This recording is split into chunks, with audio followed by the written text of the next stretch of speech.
Good morning, everyone.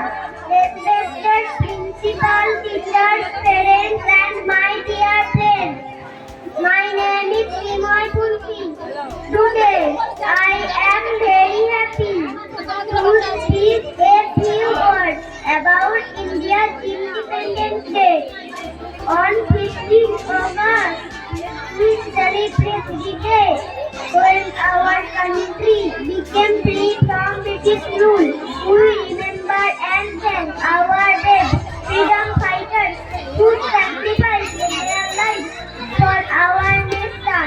हमारा भारत महान है, हमें अपने देश से प्यार करना चाहिए।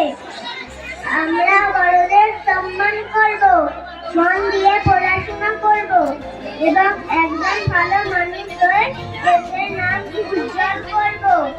জয় হিন্দ, বন্দে মাতরম। Thank you. প্রথম রয়েছে